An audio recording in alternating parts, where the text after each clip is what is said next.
Husband, having EA for up to 2 years, blames me for marriage failure due to libido mismatch and not giving him enough attention, does not own his role in marriage issues. Did a good job of making me feel like I was the cause of all of our issues. I am sick over the thought that this likely has been going on for over 2 years in some form or another, and that he has likely been discussing our relationship with her. I haven't let on that I am aware of any of this, as we will need to be figuring out finances, parenting, etc., and I can't risk making him hostile, angry. Interested in hearing from others in similar situation, how you navigate it, and how to deal with the sick feeling of knowing and not being able to say anything. The full story is long, sorry, but for anyone willing to read or skim to the end, I'd be interested in any insights. I'm 99.9% certain my husband has been having an EA for at least 1 year and possibly two. We are 52F and 56M, 3 teen children, 19M, 16F, 13F, married 23 was. Long-standing issue of libido mismatch, mine's low. In the earlier years he reacted by becoming snippy, nasty with me when it had been a while. Then when I was 8 MOS pregnant with #3, I discovered he'd been using my PC, which I also used for my confidential work, to access porn sites. This affected me deeply during a vulnerable time. He also would give me the silent treatment when upset with me for this or for other unknown reasons. I probably didn't deal with it the most functional way.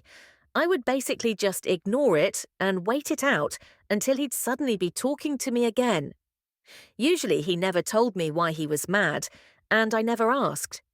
We rarely had fights because of this, but at one point when we did have a verbal disagreement, he told me he believed that people in a good relationship don't fight, that his parents never fought. I refuted this statement as, IMO, having disagreements isn't necessarily a reflection on the quality of the relationship. Over the years, our main points of contention were the bedroom and the fact that I am not especially tidy, clean but cluttered, and he prefers a minimalist environment, him. For me, initially bedroom pressure, his suggestions research on how I can make myself interested, his silent treatment including once unfriending me on Facebook over a meme, and after kids came along, him undermining my parenting. I'm usually the bad guy when it comes to accountability and discipline, particularly with our oldest who has been dealing with anxiety, behavior, and depression since he was 6. My son would often have angry outbursts, usually directed at me because I was the one dealing with his behaviors, and H sometimes would tell me that I don't have a good relationship with my son, whereas he did because he took him for walks, had friendly conversations without conflict, etc. Once our girls came along, he treated our son and the girls differently in terms of accountability for cleaning up, inter-sibling conflicts, etc. In my opinion, he avoided rocking the boat in any way with our son because he was afraid to provoke an angry outburst. After trying to talk about these concerns and getting responses like, "Oh, so I'm a bad parent," or "Oh, so I'm stupid," I was finding myself frequently angry, frustrated, and eventually stopped broaching the issue and just parented the kids my way and let him do his own thing. I also began to feel more emotionally detached from him. In 2019, moved overseas because we felt it was best way to raise our kids. He retired, me still working remote. He kept busy with yard house chores but had a lot of time to sit and think. In 2021, brought up to me that he was lonely, we didn't spend enough time together, etc., and wanted to work on our marriage. The way he presented it to me, it felt like a listing of my faults and made me feel really terrible and defective. When I tried to bring up my areas of concern or even defend, explain myself over some of his complaints, he said I was making it about me, his feelings are valid and so on. A few months later, out of the blue, he asked me if I was having an EA with a FB friend who had made an off-color comment on a meme I'd posted. I wasn't. I told him no, and that this person was a married guy in his 60s who is a fellow member of a joke group I belong to, and that I've never had any private chats with him. I was cheated on by my ex before him, and I've always been clear that I would never cheat in any way. I felt really hurt by the fact he'd think this of me, and it contributed to the emotional withdrawal I had already been experiencing over past issues. In 2022, he made a solo trip home to see his family. Shortly after his return, we built an addition on our house to give the girls their own rooms and new master BR. The day of moving into the new space, he had a massive blow-up over the fact that I'd let the girls not move their dresses into their new rooms, ranted about how he thought the house would finally be tidy after 20 years. He said he'd agreed with them that they'd move the dresses into their rooms. When I tried to explain what had happened and my rationale for not moving them, he accused me of gaslighting, and when I said that if I'd known he had an agreement with the girls, I would have followed through on their agreement. He said, "I don't have to run my parenting decisions past you." Nothing I could say got through to him. This was all in front of the kids for the first time, and we were all taken aback. The year ensued with no real change to our relationship. If I'm honest, I was feeling disconnected, but yet not dissatisfied in terms of being content to let things coast, raise the kids, and not rock the marriage boat. A split felt so daunting. 2023.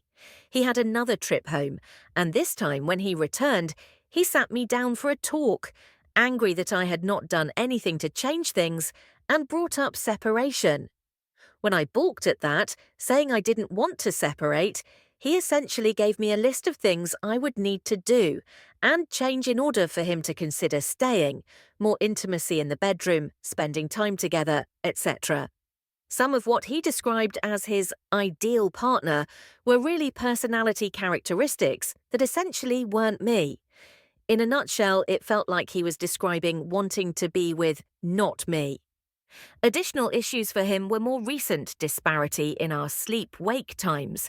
He has gravitate to a 5 a.m. to 10 p.m. schedule. I'm a night owl 8 to/3 a.m. And due to different dietary needs, we have not been eating together as a family consistently. He cooks for him and the kids because he needs a set 6 p.m. dinner time and formal meal consistent with his upbringing, whereas I have always been more casual about meals.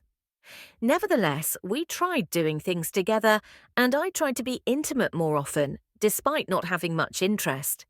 I was hoping things would slowly improve over time as we started reconnecting. Fast forward to this May, when he again went home. When he came back, he informed me he wanted to separate, that he was unhappy that I hadn't changed the things he'd told me I need to change last year.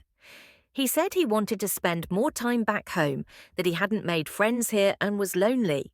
He seemed to have everything planned in his head already, including suggesting he take the kids back for the school year and have them spend summers here with me. He essentially kicked me out of my own bed. Out of the blue, he stated, "I wouldn't cheat. I wouldn't do that after my ex cheated on me." I thought this was odd, but didn't say anything at the time.